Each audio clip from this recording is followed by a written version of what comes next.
de 90% de l'excès de chaleur piégé dans l'atmosphère par les gaz à effet de serre a été absorbé par les océans. Cette incroyable capacité d'absorption ne serait pas possible sans un système circulatoire global. Ce système est la danse invisible des courants marins profonds. Ce sont comme des rivières géantes sous l'eau, se déplaçant à travers les abysses océaniques à des vitesses presque imperceptibles pour nous. Mais à quel point ces rivières sous-marines sont-elles immenses?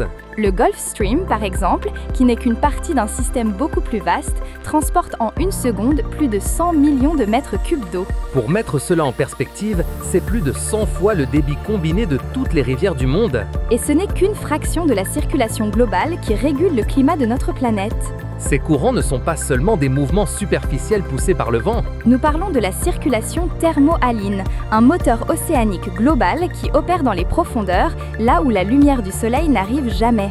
Qu'est-ce qui exactement propulse cette circulation si fondamentale? Son mouvement est dû aux différences de température et de salinité de l'eau, des facteurs qui affectent directement sa densité. L'eau plus froide est plus dense que l'eau plus chaude. Et l'eau plus salée est plus dense que l'eau moins salée. Dans les régions polaires, comme l'Atlantique Nord et autour de l'Antarctique, l'eau de surface se refroidit intensément. En se refroidissant, cette eau devient plus dense et plus lourde. De plus, lorsque la glace de mer se forme, le sel présent dans l'eau environnante ne gèle pas avec la glace. Cela provoque l'expulsion du sel vers l'eau liquide restante. Cette expulsion de sel augmente la salinité de l'eau qui n'a pas gelé.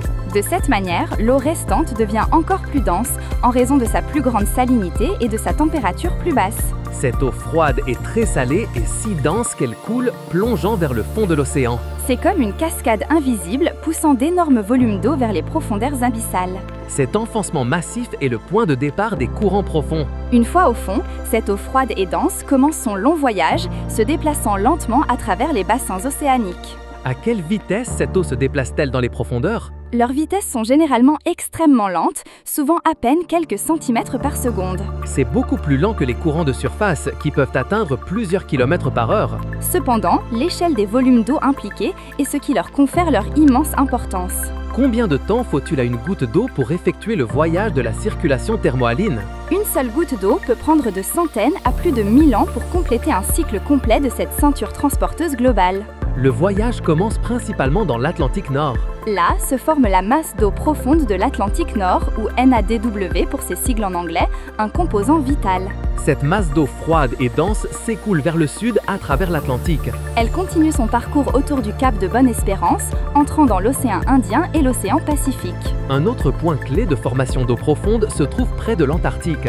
Là se crée la masse d'eau antarctique de fond, ou AABW pour ses sigles en anglais, qui est la masse d'eau la plus froide et la plus dense de la planète. La AABW s'étend sur presque tous les fonds océaniques du monde, même en dessous de la NADW dans certaines régions. Les deux types d'eau profonde se mélangent et se déplacent lentement, remplissant les bassins océaniques. Finalement, cette eau froide et profonde remonte lentement vers la surface dans d'autres parties du monde. Ce processus d'ascension est connu sous le nom de remontée d'eau ou d'affleurement. Où se produisent habituellement ces zones de remontée d'eau? Elles se produisent dans des endroits comme l'océan Indien septentrion et certaines parties de l'océan Pacifique. La remontée d'eau est vitale pour la vie marine. Car elle transporte des nutriments riches des profondeurs vers les eaux superficielles éclairées par le soleil. Cela stimule la productivité primaire dans ces régions, soutenant des écosystèmes marins complets et certaines des pêcheries les plus productives du monde. Quel impact cette circulation a-t-elle sur le climat de la Terre? La circulation thermohaline est un pilier fondamental dans la régulation du climat global. Elle agit comme un gigantesque radiateur qui redistribue la chaleur partout sur la planète.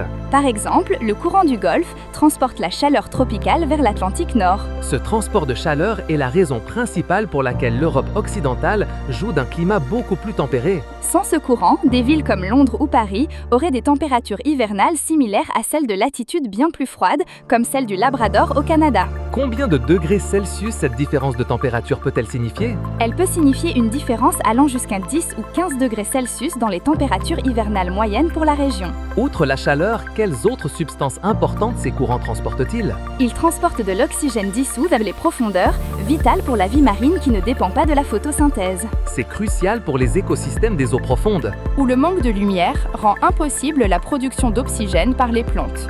Et comment cela est-il lié au cycle du carbone? Les courants marins profonds jouent un rôle essentiel dans le cycle global du carbone. En s'enfonçant, l'eau dense entraîne avec elle de grandes quantités de dioxyde de carbone de la surface. Ce carbone est séquestré dans les profondeurs océaniques pour des centaines ou des milliers d'années, Transformant l'océan profond en le plus grand puits de carbone à long terme de la planète. Cela aide à atténuer l'augmentation du dioxyde de carbone dans l'atmosphère. Comment pouvons-nous étudier quelque chose d'aussi immense et lent dans les profondeurs de l'océan? La science moderne a développé une variété de méthodes ingénieuses pour cela. Les bouées Argo sont un exemple clé. Ce sont plus de 3800 bouées autonomes qui flottent librement dans les océans du monde. Ces bouées descendent jusqu'à 2000 mètres de profondeur, puis remontent à la surface. Elles collectent des données de température et de salinité le long de leur profil vertical, En émergeant, elles transmettent leurs données aux satellites. offrant une vision tridimensionnelle des conditions océaniques. Quels autres instruments sont utilisés pour suivre ces courants? Des courantomètres ancrés au fond marin sont utilisés, qui mesurent la vitesse et la direction de l'eau en des points fixes. Des flotteurs dérivants sont également libérés et sont suivis par satellite. Certains de ces flotteurs sont conçus pour suivre les courants profonds. Les mesures satellitaires sont également importantes, bien qu'elles ne mesurent que la surface. Des satellites comme Jason 3 mesurent la hauteur de la surface de la mer avec une précision de centimètres. De petites variations de la hauteur de la surface de la mer peuvent indiquer la présence de courants profonds, ainsi que leurs effets sur la distribution de la masse d'eau. Et comment la science reconstitue-t-elle le comportement de ces courants dans le passé lointain? Des carottes de sédiments marins et des coraux d'eau profonde sont utilisés comme archives naturelles, Ces enregistrements peuvent révéler des changements dans les courants sur des milliers d'années. offrant une perspective historique cruciale sur leur variabilité naturelle. Il existe des preuves que la circulation thermohaline peut changer significativement. Oui, les paléoclimatologues ont découvert des événements dramatiques dans le passé de la Terre. Par exemple, les événements de Dansgaard-Oeschger, Ces événements ont impliqué des changements rapides et abrupts du climat mondial. avec des fluctuations de température allant jusqu'à 10 degrés Celsius en quelques décennies. On pense qu'ils étaient liés à des changements dans la force de la circulation profonde de l'Atlantique. Un cas plus récent est le Dryas récent. Ce fut une période de refroidissement abrupt qui s'est produite il y a environ 12 900 ans et a duré environ 1200 ans. On pense qu'il a été causé par l'effondrement partiel de la circulation de l'Atlantique. Cet effondrement aurait été causé par la libération massive d'eau douce des glaciers fondus, L'eau douce aurait réduit la salinité de l'Atlantique, empêchant l'enfoncement de l'eau dense. ce qui nous amène à une préoccupation actuelle très sérieuse. Que se passe-t-il avec les courants océaniques profonds à l'ère du changement climatique anthropogénique? Des preuves scientifiques récentes suggèrent que la circulation thermohaline ralentit. Plus spécifiquement, un affaiblissement de la circulation méridionale de retournement atlantique, ou AMOC en anglais. L'AMOC est une composante critique de la circulation thermohaline globale. Elle transporte la chaleur des tropiques vers l'Atlantique Nord. Des études récentes, basées sur des données satellites et de bouées, indiquent un affaiblissement significatif.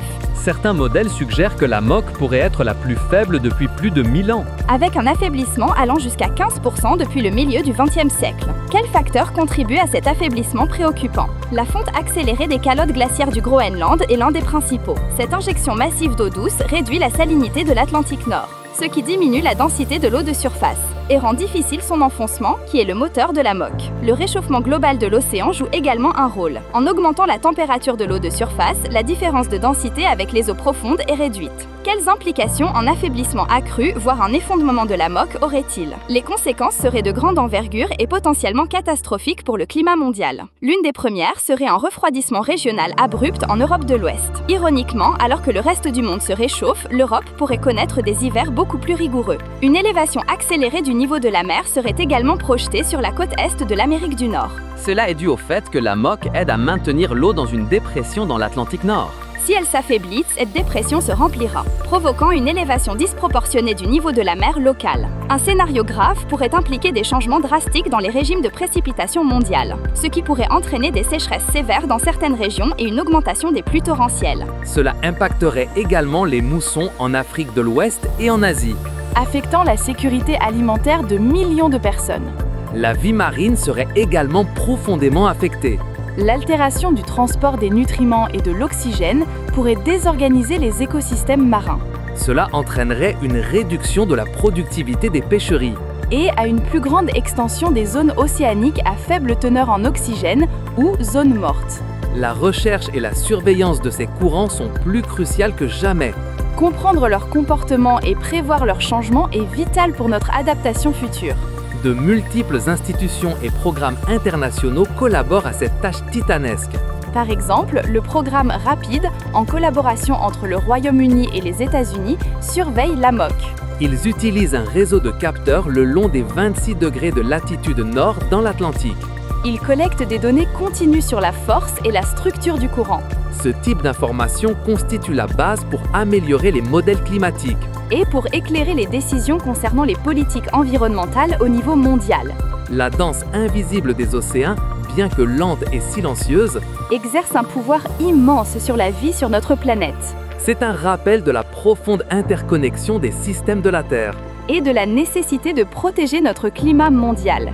Si ce voyage dans les profondeurs marines vous a paru aussi fascinant qu'à nous, nous vous invitons à rejoindre notre communauté d'explorateurs. Abonnez-vous à la chaîne pour ne pas manquer nos prochaines expéditions au savoir. Laissez un j'aime si vous avez appris quelque chose de nouveau aujourd'hui.